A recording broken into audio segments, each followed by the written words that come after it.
¿Cómo está, doctor? Muy buenos días. ¿Cómo estás, Rodolfo? Encantado de estar en Pulso Informativo. Seguimos, Encantado. mucho gusto, es un placer tenerlo. Es una coyuntura todavía complicada la que tenemos en el Perú, es cierto, algunos dicen, bueno, ya está bajando la pretensión de hacer un golpe o de revisar actas, yendo a una auditoría internacional, como que eso ha ido bajando. Pero la incertidumbre se mantiene. Dicen, por lo menos así lo dijo el máximo ente electoral, que antes del 15 de julio va a hacer la proclamación respectiva. Pero ya algunos se están adelantando a decir que no van a reconocer la proclamación de Pedro Castillo. En todo caso, ¿cuál es su impresión considerando el artículo que escribió hace algunas horas atrás? Bueno, yo estoy convencido que un demócrata es todo aquel que en un ajuste electoral en la que precisamente se va a definir quién es el ganador y hay autoridades que son las que las definen, pues si uno no respeta el resultado de lo que las autoridades encargadas de un proceso electoral decidan, definitivamente pues no estamos dentro de los alcances de lo que significa ser demócrata, porque demócrata es el respeto de los resultados de una elección, incluso cuando nos es adversa. Y de manera que si hay alguien que pueda decir una cosa de esa naturaleza como la que tú estás mencionando, pues definitivamente está escapando de los alcances de lo que históricamente, legalmente y constitucionalmente significa ser un demócrata, aceptar los resultados, sea quien sea el ganador. Doctor, ¿qué pudo haber sucedido en nuestro país desde su impresión para que nos pase todo esto? Me refiero a una segunda vuelta con dos extremos, ¿no es cierto? La derecha o la ultraderecha, como califican algunos, y la extrema izquierda, el radicalismo, etcétera. ¿Qué hicimos mal o qué pudo haber ocurrido para que lleguemos a esta situación en la que al final nos tenemos que quedar con uno de ellos a sabiendas que van a ser 5 años difíciles? Vea, yo tengo una lectura que tiene que ver con un libro muy importante de nuestra literatura peruana, que es el libro del gran Ciro Alegría, El mundo es ancho y ajeno, que es la historia de un litigio, es la historia de un litigio en el que el poderoso de turno desaloja, intenta votar a los que han estado ahí desde tiempos ancestros. Y le hace cuando ellos vienen a reclamar y todo, el hombre les dice, pues busquen por allá, que el mundo es ancho. Y efectivamente ellos van en busca de ese mundo ancho y se van del lugar, se van a sitios más inhóspitos, se van a los sitios urbanos y se dan cuenta de lo terrible que es y de que el mundo no solamente efectivamente es ancho, sino que les es completamente ajeno y extraño. Y esa situación los hace pensar, después de vivir las de una y mil malas aventuras, les hace pensar que en realidad el mensaje es la unión y la comunidad. Y regresan a la comunidad. Ese es el poderoso mensaje que nos deja en su obra maestra Ciro Alegría. Ese mensaje ha sido captado hoy en día, después de tantos años, los que en ese artículo que mencionas denomino los sin voz, pues hoy en día han tenido voz, y han tenido voz por el permanente silencio que han tenido a lo largo de la historia, porque este fenómeno es un fenómeno constante en toda la historia. Si uno revisa desde los inicios de nuestra independencia, verá que siempre a estos sin voz se les ha utilizado y se les utilizaba de ambos lados, se les utilizaba sea de las fuerzas realistas o de las fuerzas independistas. Ellos solo servían para hacer lo que se les indicaba. O sea, en otras palabras, Pedro Castillo y quienes respaldan a Pedro Castillo no es una suerte de casualidad, sino que es, digamos, resultado de... Es resultado, obviamente. Con esto no estoy diciendo que la mitad de peruanos estén en una situación de sin voz. Lo que digo es que quizás la mitad de esa mitad estén en esa situación, y las cifras de pobreza lo indican. La otra mitad son los que han comprendido que ya basta de tanta opresión, barbarie, injusticia, ya basta de que tres grupos y plenamente identificados e identificables se aprovechen del Perú. ¿Cuáles son esos tres grupos? El primer grupo es el grupo de los mercantilistas mercenarios, de esos que ingresan para aprovecharse de los recursos que un país tiene, los traen, se aprovechan y no dejan absolutamente casi nada. ¿Algunos rostros visibles de ese grupo? ¿Perdón? ¿Algunos rostros visibles de ese grupo?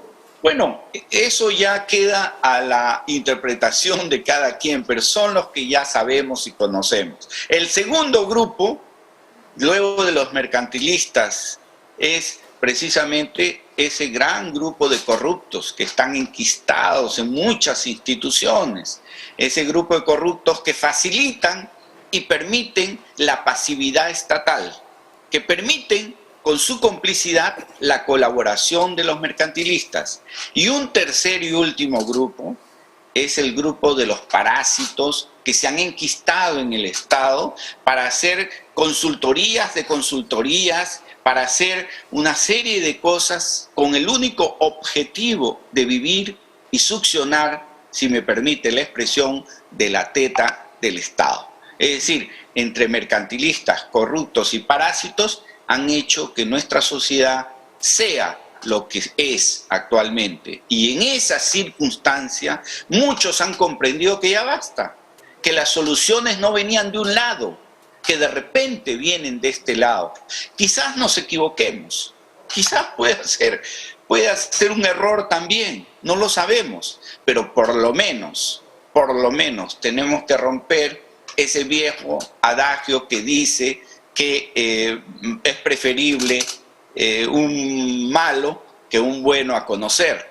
No, es mejor ensayar. Ya demasiado hemos visto el lado del mal, pues ensayemos por una posibilidad que de repente pueda ser la posibilidad o de repente no, pero por lo menos habremos hecho el intento los que queremos nuestra patria, los que definitivamente nos identificamos con sus grandes problemas, por lo menos darle la posibilidad de que pueda haber un cambio a esta difícil situación que vivimos. Me parece bien que usted haga sus reservas porque, claro, vamos a ver qué pasa, pero puede ser más de lo mismo. Quizá ya no con esos rostros que ya van a quedar al margen, pero vendrán otros personajes que de repente repetirán la historia. Bueno, es curioso, ¿no? Porque eso lo hemos visto en la historia de nuestro país, ¿no?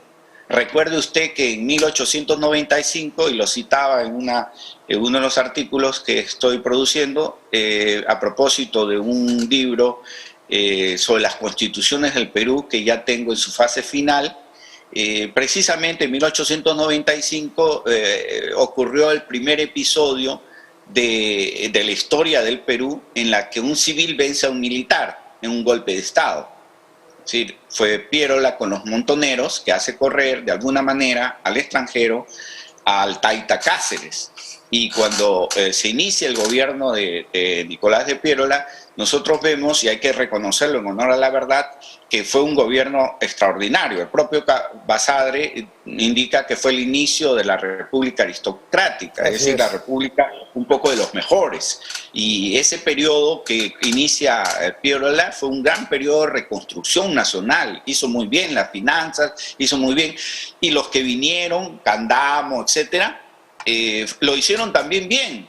Pero esa situación de belleza y extraordinaria situación del país no se vio reflejado en los que menos tenían, en los sin voz. Lógico. Es decir, como siempre, se beneficiaban los de arriba, pero no los de abajo. Y ahora es posible que con Pedro Castillo ocurra, pero la gente dice, pero lo puede hacer alguien que es un profesor de primaria y que es del ámbito rural, que alimenta a sus gallinas y todo, él puede tener la capacidad de hacer todo ese cambio del que hablamos. Bueno, va a depender de quienes lo rodeen en el momento inicial. Porque vea, si quienes lo rodean en el momento inicial son más de lo mismo, definitivamente vamos a traer una tragedia más de lo que ha sido.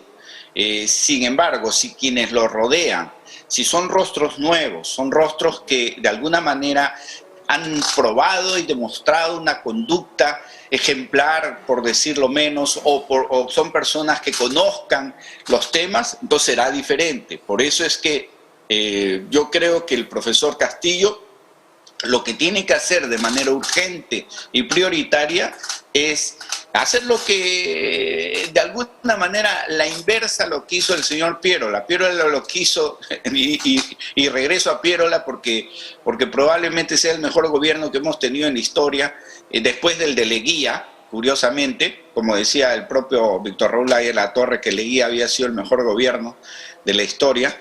Regreso a Pierola, ¿por qué? Porque Pierola hizo algo que no había hecho nunca la derecha, por decir así, por llamarla así, y es convocar a los mejores. No importaba que sean del Partido Civil, del Constitucional, del Demócrata, de lo que fuera, convocar a los mejores. Entonces, así hizo este grupo, la República Aristocrática, un buen gobierno. Lo que tiene que hacer el señor profesor Castillo es convocar a los mejores de todos lados. Finalmente, Pedro Castillo ni siquiera es hombre de partido, así que todo eso le da, digamos, la licencia para convocar a los mejores que usted señala. Yo espero que sí, y que no esté empeñado en una suerte de alianza que no pueda en algún momento decir, bueno, hasta aquí nomás, ¿no? En el caso que el aliado o la aliada no quiera dejar de hacer lo que el Perú requiere y necesita. Yo estoy convencido que en el caso específico del partido político que lo ha llevado al poder, yo creo que ha habido mucha estigmatización y mucha mala sangre con respecto al líder de ese partido, el señor Cerrón. Creo que ¿Usted lo va a defender a Cerrón? Hay varios cuestionamientos, ¿eh? Y varias investigaciones, al margen de estar condenado por corrupción. No se trata de eso, pero yo sé perfectamente cómo actúan las fuerzas llamadas fácticas con respecto a la estigmatización de las personas. Entonces, es un tema que hay que ver y revisar. En todo caso, como le digo y le dije desde el inicio, si es que el tiempo nos demuestra que no es la persona, el profesor, que esos sin voz están esperando, los propios sin voz se encargarán en su momento de sacarlo de donde está. Eso no tenga duda, porque ese es el recorrer de quien traiciona la voluntad popular, y ha ocurrido. Recuerde usted que Toledo emergió como la gran esperanza con su marcha de los 4 suyos, y fíjense dónde está. Ya ocurrió con el señor Humala, con quien de alguna manera se tuvo un inicio muy brillante, y luego el señor Humala, fíjense dónde está. Entonces, realmente... Ha ocurrido con Merino. Y con Merino, y ha ocurrido con todos aquellos que se olvidan que el lugar, cuando uno llega al lugar del poder, es temporal, y que solamente tiene justificación en la medida que uno se entregue a resolver los grandes problemas del Perú. Si no los hace, entonces el destino es, ya sabemos, o el panóptico que le tocó a Leguía, o sencillamente la casa de detención domiciliaria como está hasta ahora el señor PPK y otros más, ¿no? Entonces, para terminarla, ese mensaje de comunidad, de unidad, como que lo hemos aprendido y ha motivado que se empodere más la opinión pública, la población, para respirar, le digo, en la oreja a las autoridades. Yo creo que es un mensaje en el cual las personas confían en una buena voluntad de quien ahora está siendo el portaestandarte de sus reclamos. Esperemos que quien ahora tiene el portaestandarte de los reclamos nacionales no excluya a los otros, porque nosotros, el Perú, es un Perú de todas las sangres, y eso también nuestro gran escritor José María Arguedas lo expuso brillantemente. De manera que si queremos hacer una nación respetuosa de todos, tiene que integrar a todos, incluso a aquellos que están en la vía equivocada de persistir por un camino que no es el correcto. Hay que incluirlos, porque el Perú, como cuando gritamos un gol, es el Perú de todos y ahí no hay distinción. Todos somos todas las sangres, y la sangre que ha estado gobernando los últimos 200 años, con escasos intervalos de algunos personajes que se metieron por ahí, sin serlo, pues definitivamente debe comprender que ahora más que nunca es el momento de ceder y darse cuenta que los tiempos han cambiado y que el modelo se agotó. Como se agotó la república aristocrática y tuvo que venir Leguía con todo ese apoyo de la juventud, hasta nombrado maestro de la juventud fue, para poder instalar un nuevo gobierno que al final defraudó, porque también él cayó en la perversidad de lo que significa estar en el poder. Listo. Doctor, ha sido usted muy amable, muchas gracias y estamos en contacto. Muchas gracias, hasta luego. Muy gentil.